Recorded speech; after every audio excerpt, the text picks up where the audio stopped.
maison. Le maître est dans la maison. Elohim est là. Ma joie est grande parce que je sais qu'Elohim est là. Et Elohim s'est décidé de faire quelque chose dans la vie de quelqu'un. Il a eu la décision d'agir dans la vie de quelqu'un. Est-ce que nous pouvons encore l'acclamer?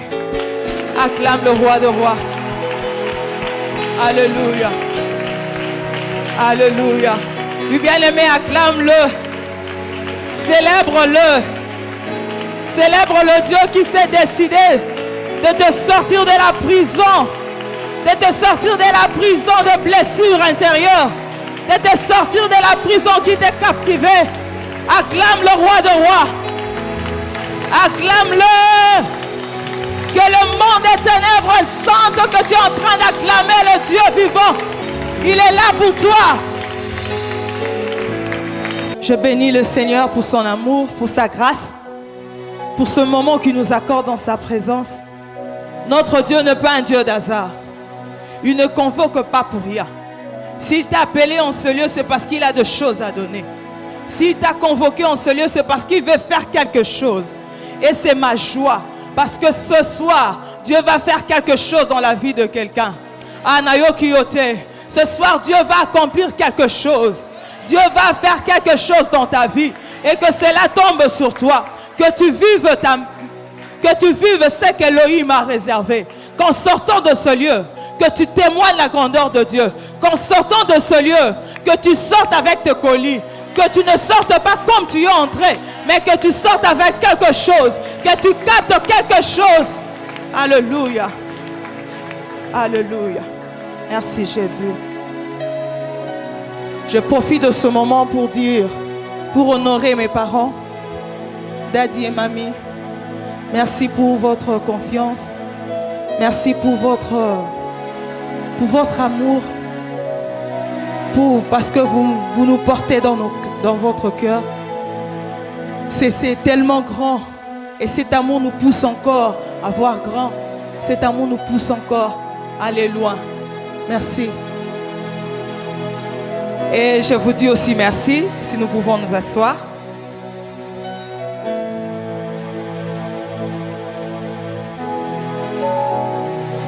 Est-ce que quelqu'un peut dire qu'aujourd'hui c'est mon jour?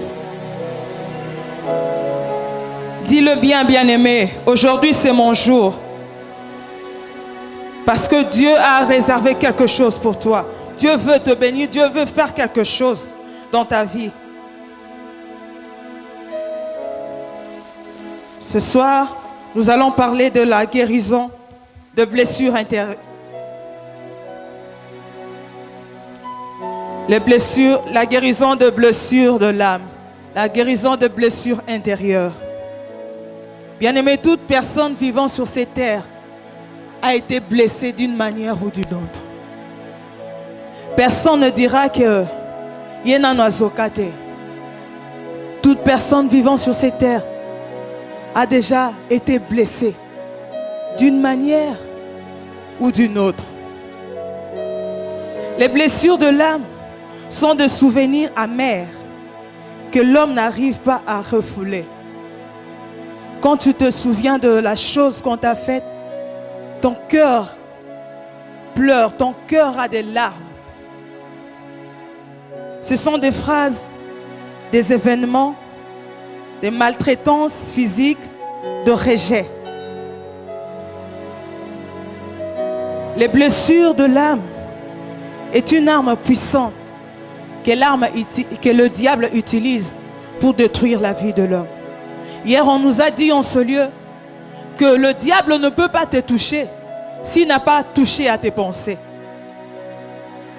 Alors le diable utilise les blessures intérieures pour détruire la vie de l'homme, pour l'empêcher à vivre la main de Dieu, pour l'empêcher à expérimenter la puissance de Dieu. Bien-aimé, si ton cœur est rempli d'amertume, c'est impossible que tu vives la main de Dieu. C'est impossible que Dieu fasse quelque chose. Impossible aussi de croire que Dieu peut faire quelque chose dans ta vie. Or que la Bible nous dit, si tu crois, tu verras. Dieu aime la foi. Mais le blessure t'empêchera de vivre la main de Dieu. T'empêchera d'avancer avec le Seigneur. L'homme à la piscine de Bethesda, celui qui a fait 38 ans, Jésus lui demande, veux-tu être guéri? Au lieu de répondre à la question, au lieu de répondre à ce que Dieu lui a demandé, lui commence à dire, je n'ai personne pour m'aider. Sa réponse démontre seulement que cet homme était déjà blessé. Cet homme était blessé du fond de lui. Il se disait que personne ne m'aime. Je n'ai personne pour me jeter dans l'eau. Même cet ange, il ne voit pas que je n'ai personne. Est-ce qu'il ne peut pas faire quelque chose? Bien aimé, si il y a de blessures, tu cherches des boucs émissaires. Tu cherches à jeter des fautes à d'autres personnes. Je n'ai personne pour me jeter dans l'eau. Or que la réponse était simple. C'est oui ou non. Veux-tu être guéri? Mais la personne commence. Je n'ai personne. Parce qu'il était blessé. Il était blessé au plus profond de lui. Il n'avait personne. Il se disait qu'en lui-même, ça je le pense, il se disait en lui-même que personne ne l'aimait. Ces gens-là ne voyaient pas qu'il était là, qu'il n'arrivait pas à se jeter dans l'eau. Est-ce que quelqu'un ne pouvait pas l'aider à se jeter dans l'eau? Il a dit, je n'ai personne. Quand l'eau est agitée, c'est d'autres personnes qui se jettent. Il était blessé au-dedans de lui. Aujourd'hui, nous sommes venus parler de comment guérir. Comment guérir des blessures intérieures. Comment guérir des blessures de l'âme. La première chose, c'est d'accepter l'amour de Dieu. Oui, bien aimé, un homme qui accepte l'amour de Dieu dans sa vie commence à guérir de blessures. Un homme qui accepte, qui croit à l'œuvre de la croix. L'œuvre de la croix qui est l'expression de l'amour de Dieu. L'œuvre de la croix qui est la preuve même que Dieu nous aime. La Bible a dit, il a tant aimé le monde qu'il a donné son Fils afin que quiconque croit. C'est lui qui croit à l'œuvre de la croix. Qui croit que pour lui, Dieu s'est donné. Pour lui, un Dieu a saigné. Commence à guérir. Celui qui ne croit pas à l'œuvre de la croix ne guérit pas. Il reste malade. Il reste blessé. Parce qu'il s'est dit que non, mais si l'amour de Dieu remplit ton cœur, si l'amour de Dieu remplit ton cœur, tu te diras que non, malgré tout ce qui m'arrive, je sais qu'il y a un homme qui m'aime. Je sais que Dieu m'aime. Pour moi, un Dieu s'est donné. Pour moi, un homme a accepté de monter sur la croix. Oui, bien aimé, l'une des missions de Christ, c'était de guérir les cœurs brisés. Ésaïe 61, 1 à 2. La Bible dit que l'Esprit du Seigneur est sur moi. Il m'a oint pour apporter la bonne nouvelle aux malheureux et pour guérir ceux qui ont le cœur brisé. Dieu avait réservé, il avait déjà préparé un remède pour ça. Dieu avait préparé parce qu'il savait que non, il y aura des blessures. La Bible a dit, Jésus qui dit, je vous envoie comme des brebis au milieu de loups. Dieu sait qu'au milieu de loups, il y aura des blessures. Il y aura des gens qui vont vous blesser. Mais il a déjà préparé. C'est l'œuvre de la croix. Bien-aimé, le maîtrissure de Jésus n'est pas seulement pour la guérison physique, mais c'est pour aussi la guérison intérieure. Dieu avait tout prévu. Il avait tout prévu à la croix. Il suffit seulement de croire. Il ne suffit pas d'avoir Jésus. Parce que nous avons vu des gens qui ont reçu Jésus et dire que non, moi, le Dieu ne m'aime pas. Si Dieu me met, telle chose n'allait pas m'arriver. Telle chose n'allait pas m'arriver. Je vais parler un peu de mon histoire, de ma vie. J'ai grandi dans ma famille. Arrivé à un certain âge, il y a une maladie qui surgit dans ma vie. Une maladie que je ne connais ni tête ni queue. L'asthme. C'est une maladie que je ne souhaiterais jamais à une personne. Une maladie qui ne supporte ni le froid, ni la chaleur. Une maladie compliquée. Je ne pouvais pas me parfumer. Je ne pouvais pas rester à côté d'une personne qui est parfumée. Il y a des habits que je ne pouvais pas porter. Parce que ça m'étouffait. À la maison, j'étais devenue comme un bébé. Papa était là tout le temps près de moi pour... Oh, on l'a dit tricoter, il faut... Donc ça m'énervait aussi. J'étais devenue très nerveuse parce qu'on me considérait comme un bébé. Quand je commence à tousser, Oyo kelanga mao. Et cette maladie avait fait que je puisse avoir des blessures.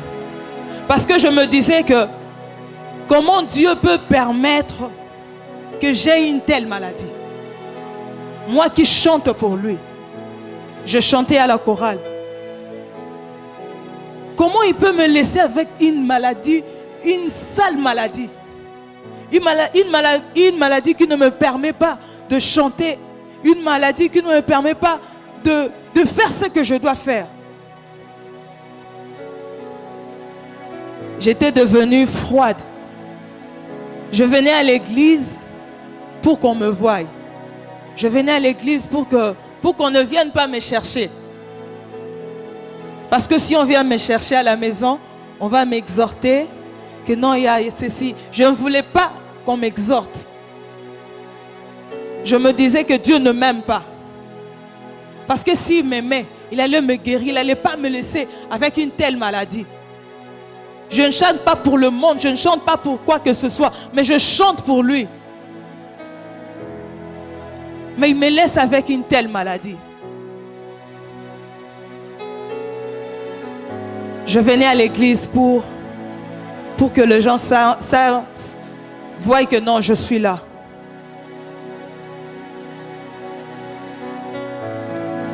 Je disais, dans mes prières, je disais, Seigneur, soko bomanga bomana yonga. Parce que na lembi, non ça nanga selo roté. Église wana okendeka na kendekaka. Soko bomanga, bomanga, je ne priais plus. J'étais à l'église comme un figurant. Bien-aimé, les blessures intérieures vont t'empêcher de vivre de meilleurs moments avec Dieu. Les gens venaient et vivaient la main de Dieu. Moi, j'étais là parce que je n'étais pas guérie, parce que j'avais une maladie qui m'empêchait de faire quoi que ceci ou cela. C'était devenu une barrière pour que je vive la main de Dieu. Pour que j'expérimente combien l'Éternel est bon. Et cela m'a retardé. A retardé ma marche avec le Seigneur. Ça a pris le temps. Mais un jour, je n'oublierai pas ces jours. Un jour, on était dans la chorale, la prière de la chorale. On priait. Et pendant qu'on priait, j'ai senti un amour terrible. Un amour immense qui a envahi ma vie. Et j'ai commencé à pleurer. Il y a d'autres qui chantaient, qui priaient, mais moi je pleurais. Je pleurais parce que je me disais, j'ai fait tellement du mal au Seigneur. Malgré mon comportement, malgré ce que je vivais, malgré ce que je faisais, mais ce Dieu continue à m'aimer. J'ai senti un amour, j'ai senti combien Dieu m'aimait. Et j'ai pris la décision ce jour-là. J'ai dit, Seigneur, je veux te servir. Je veux m'attacher à toi. Que je guérisse, que je ne guérisse pas. Je chanterai pour toi. Que je vive ta main, que je ne vive pas ta main. Je m'accroche à toi. Et je me suis accrochée.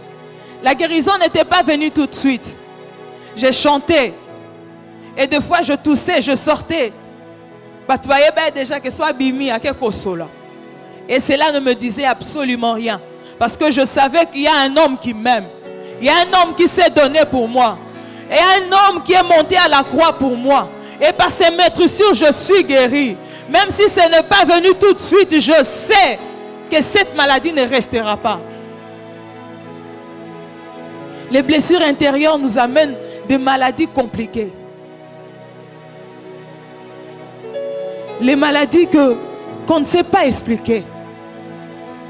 Bien aimé, quand tu t'enfermes en toi-même, cette façon de t'enfermer va amener des maladies compliquées dans ta vie. Et cela va t'empêcher de vivre la main de Dieu. Mais je veux que tu saches ce soir qu'il y a un Dieu qui t'aime. Crois seulement. La Bible dit, si tu crois, tu verras la gloire de Dieu. Si tu crois, tu vivras la main de Dieu. Il suffit seulement de croire. Et Dieu fera le reste. Que cet amour envahisse ta vie. Que cet amour remplisse ta vie. Un homme qui est rempli de l'amour de Dieu se laisse exposer par la parole de Dieu. Il vit à la lumière de la parole de Dieu. Il sait que tout concourt au bien de ceux qui aiment Dieu. Bien aimé, il y a certaines gloires qui viennent comme des problèmes. Mais si tu vis la main de Dieu, tu te diras que non, peu importe ce que je vis, peu importe le problème, je sais qu'il y a un Dieu. Je sais que Dieu m'aime. Ces problèmes ne me tuera pas. Ce problème ne m'engloutira pas. Ce problème ne me mettra pas la tête basse. Mais je vivrai la main de Dieu. Les disciples qui demandent à Jésus, Jésus, mais cet aveugle, c'est quoi? C'est son père c'est ses parents qui ont péché ou bien c'est lui? Dieu a dit, Jésus a dit, ce ne sont pas ses parents, ni lui, mais c'est pour que la gloire de Dieu soit manifeste. Oui, bien aimé, tu as vécu certains problèmes, tu as vécu certaines situations. C'est pour que la gloire de Dieu soit manifeste dans ta vie. C'est pour que Elohim soit élevé. C'est pour que la gloire de Dieu soit manifestée. David pouvait dire, David en train de fuir Saül à la caverne. Il y a des gens de rien. La Bible a dit que les gens de rien l'ont rejoint. Il pouvait se dire que ça c'est une malédiction. Moi je cherche les gens qui vont me supporter, qui vont m'aider. Mais la Bible dit que c'était des gens de dette, des hommes de rien, des gens qui avaient des problèmes, mécontents, qui sont venus vers lui. Si c'était toi et moi, on allait dire que non, c'est une malédiction. Parce que dans un poste à bateau, Saül. Onction bien aimé, ils ont makamusu se koya na vie na yo. Ils ont ba arme pour na yo, pour na lobby na yo. Parce que ces gens de rien, ces gens faibles, mécontents, ces gens qui avaient des dettes, demain étaient devenus des vaillants de David. On pouvait parler des vaillants de David, des hommes qui n'avaient pas peur d'aller affronter l'ennemi, des hommes qui n'avaient pas peur d'entrer dans le camp de l'ennemi et prendre l'eau pour David. Ne t'inquiète pas, ne pleure pas pour le problème que tu as rencontré dans ta vie. Ces problèmes, c'est pour que la gloire de Dieu soit manifeste. L'amour de Dieu dans ta vie te poussera à voir tout, à vivre pour Christ. Cet amour bien-aimé fera que la joie soit ton partage. Cet amour va produire la joie dans ta vie. Cet amour fera que tu aies la joie, que tu sois un homme heureux. Un homme qui a la joie de vivre. Beaucoup ont perdu la joie de vivre. Beaucoup vivent seulement pour vivre. Mais si cet amour remplit ton cœur, tu auras la joie de vivre. Tu vas vivre pour Christ. Dans le bon ou dans le meilleur, tu vivras. Tu ne vivras pas seulement dans le bon moment et dans le malheur, tu dis que non, Dieu ne m'aime pas. Non. Dans le bon et les meilleurs moments, tu béniras le nom de Jésus. Tu élèveras le nom du Seigneur. Tu diras que non, Dieu est bon. Dieu est merveilleux. Dieu est magnifique. Parce que tu sais que Dieu t'aime. La joie va couler. La joie va envahir ta vie. La Bible déclare que la joie est un remède pour le corps. Un cœur joyeux est un remède pour le corps. Un bon remède pour le corps. Tu auras la joie de vivre. Tu auras la joie de témoigner la grandeur de Dieu. Tu n'auras plus honte de témoigner la gloire de Dieu. Que les hommes te compliquent, que les hommes te maltraitent. Toi, tu auras un témoignage. Tu auras un témoignage à dire. Tu témoigneras que Dieu est bon, que Dieu est merveilleux, que Dieu t'aime, que Dieu a de bonnes choses pour toi. Même si ça ne se voit pas, je sais que Dieu est là. Bien-aimé, que la joie du Seigneur soit ton partage. Que la joie d'Élohim soit ton partage. Bien-aimé, Dieu a tout accompli à la croix. Laisse que cet amour remplisse ton cœur. Que cet amour remplisse ton cœur. Que tu sortes de blessures intérieures. Que cet amour envahisse ton cœur. Que tu sortes de blessures intérieures. Que cet amour remplisse. Que tu crois que Dieu a tout accompli à la croix. La Bible déclare qu'il a tout accompli. À la croix, il a tout accompli. Il s'est donné pour toi. Un Dieu est mort pour toi. Alors sors des blessures intérieures. Ne reste pas dans les blessures. Parce qu'il y a de grandes choses que Dieu veut faire avec toi. Il y a de merveilleuses choses que Dieu veut accomplir avec toi. Sors de là. Que Elohim bénisse la parole. Au nom de Jésus.